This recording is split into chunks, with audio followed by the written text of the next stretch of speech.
بسم اللہ الرحمن الرحیم۔ مکہ سے کچھ فاصلے پر یہودیوں کا ایک بہت بڑا عالم رہتا تھا جس کا نام مختلف تاریخی کتابوں میں عیس بن جرجیس بتایا گیا ہے۔ وہ ایک جانا مانا عالم تھا اور مستقبل میں ہونے والے واقعات کی پیشن گوئیاں بھی کرتا تھا۔ عیس بن جرجیس جب بھی مکہ مکرمہ جاتا تو قریش مکہ کو آگاہ کرتا ہے کہ جلد تم میں ایک بچہ پیدا ہونے والا ہے جس کی پیروی سارے عرب پر لازم ہوگی۔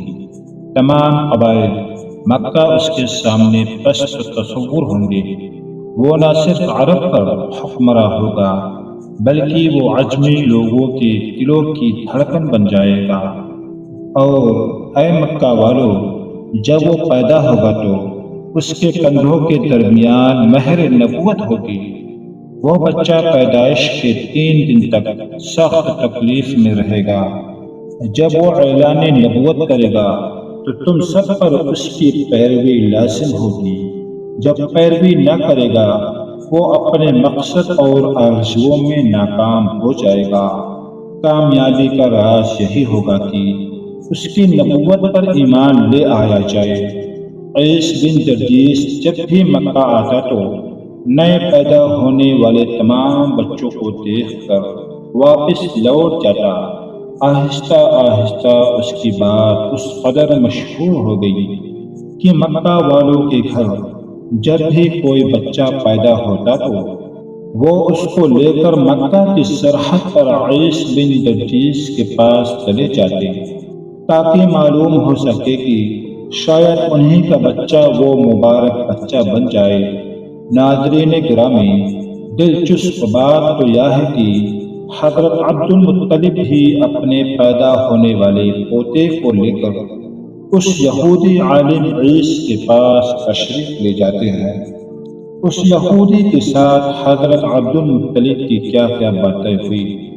وہ یہودی یہ کیوں کہتا تھا کہ وہ بچہ جب پیدا ہوگا تو 3 دن تک سخت تکلیف میں رہے گا۔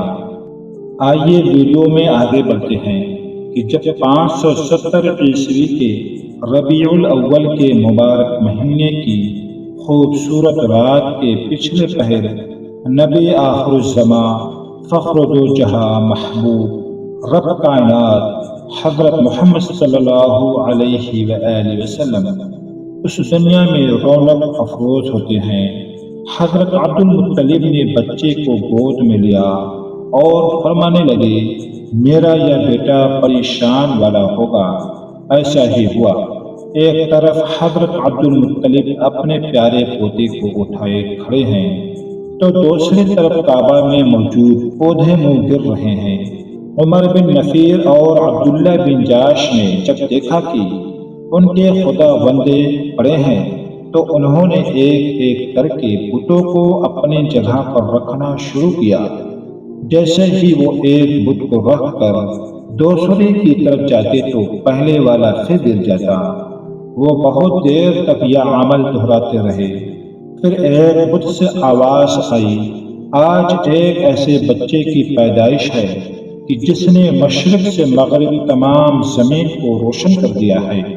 جب مشرکین کے خدا نے کلام کیا تھا اسی طرح نوشیروان کے محل ہلنے لگے اور اس میں بڑے بڑے شگاف پڑ گئے۔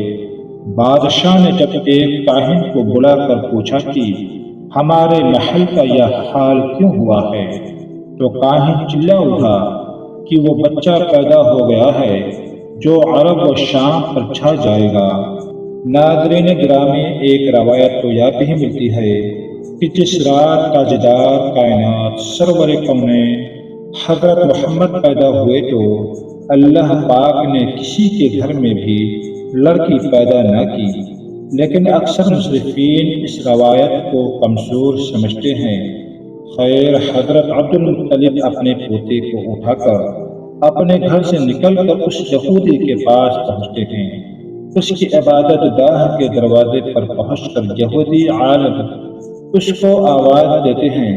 اس نے پوچھا کون؟ انہوں نے اپنا نام بتایا۔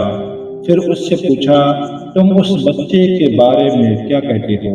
یہودی عالم بچے کو بغور دیکھنے کے بعد یہاں تک کہ حضور کی کمر مبارک پر دو شانوں کے درمیان مہر نبوت دیکھ کر کہنے لگا، ہاں تم ہی اس کے باپ ہو سکتے ہو، بے شک وہ بچہ پیدا ہو گیا ہے جس کے بارے میں نے تم لوگوں سے کہا تھا، وہ ستارہ بھی آج شروع ہو گیا ہے، جو اس بچے کی پیدائش کی علامت ہے، اور اس کی علامت یہ ہے کہ اس وقت اس بچے کو درد ہو رہا ہے یا تکلیف اسے 3 دن تک رہے گی، اس کے بعد یا ٹھیک ہو جائے گا۔ راہب نے جو یہ کہا تھا کہ بچہ 3 دن تک تکلیف میں رہے گا، تو اس کی تفصیل یہ ہے کہ آپ نے 3 دن تک دودھ نہیں پیا۔ ناظرین گرامی، مفسرین اس بات پر متفق ہے کہ پیدائش کے بعد کچھ ابتدائی دنوں میں نبی کریم نے دودھ نہ پیا، بلکہ دنیا میں تشریف آوری کے فوراً بعد ہی اپنی امت کے لیے پریشان رہے۔ مورخین اور سیرت نگاروں نے لکھا ہے کہ ابتدائی دنوں کے بعد سے لے کر اگلے 7 دنوں تک حضور نبی کریم صلی اللہ علیہ وآلہ وسلم نے اپنی والدہ ماجدہ حضرت بی بی آمنہ کا دودھ پیا۔ حضرت مولانا ادریس صاحب قادری لکھتے ہیں کہ ولادت بسعادت کے 3 دن بعد سے اگلے 3-4 روز تک آپ کی والدہ ماجدہ نے آپ کو دودھ پلایا۔ سیرت حلبیہ میں ہے کہ حضرت محمد صلی اللہ علیہ وآلہ وسلم کو آپ کی والدہ ماجدہ نے 9 دنوں تک دودھ پلایا۔ ناظرین گرامی، یہودی نے جو یہ کہا تھا کہ ہاں آپ ہی اس کے باپ ہو سکتے ہو، اس سے یہ مراد ہے کہ عربوں میں دادا کو بھی باپ کہا دیا جاتا ہے، جیسا کہ رسول اللہ صلی اللہ علیہ وآلہ وسلم اکثر فرمایا کرتے تھے، میں عبد المطلب کا بیٹا ہوں۔ اس کے بعد یہودی عالم حضرت عبد المطلب سے مزید کہنے لگا، آپ کو اپنے اس بیٹے کی قریش، مکہ اور باقی قبائل سے حفاظت کرنا ہوگی، بلکہ اچھا ہی ہوگا کہ اگر آپ اس کے پیدا ہونے کے ساتھ ہی رونما ہونے والے معجزات کا مکہ میں چرچا نہ کریں۔ حضرت عبد المطلب نے پوچھا، کون سے معجزات؟ تو یہودی عالم کہنے لگا، ایک تو خود ابھی آپ دیکھ کے آئے ہیں کہ اس مبارک بچے کی پیدائش کی رات کوئی بت کھڑا نہیں رہ سکا۔ اس کے علاوہ باقی معجزات کا ذکر آپ سے آپ کے بیٹے عبداللہ کی بیوی حضرت آمنہ کرے گی، یعنی سب سے بہتر تو یہ ہے کہ آپ کسی کو کچھ نہ بتائیں، ورنہ لوگ اسے بچے سے زبردست حسد کریں گے، اتنا حسد کریں گے کہ آج تک کسی نے نہیں کیا ہوگا، اور اس کی اس قدر سخت مخالفت ہوگی کہ دنیا میں کسی اور کی اتنی مخالفت نہیں ہوئی۔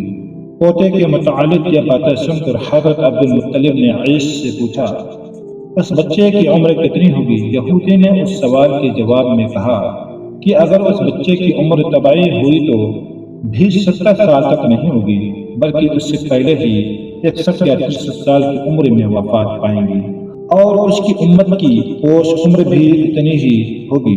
حضرت عبد المطلب نے پوچھا کہ آپ کو یہ معلومات کہاں سے ملی؟ تو یہودی کہنے لگا، بے شک تمام آسمانی کتابوں اور انبیاء کی پیشن گوئیوں میں ان سب باتوں کا ذکر موجود ہے۔ اللہ اکبر۔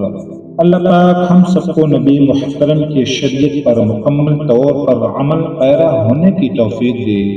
بروز قیامت ہمیں نبی آخر الزماں حضرت محمد صلی اللہ علیہ وآلہ وسلم کی شفاعت نصیب فرمائے۔ اے اللہ پاک، ویڈیو کو دیکھنے والے ہر انسان کی مشکلات کو دور فرما کر اس کے ہر کام میں خیر فرما دے۔ جزاک اللہ۔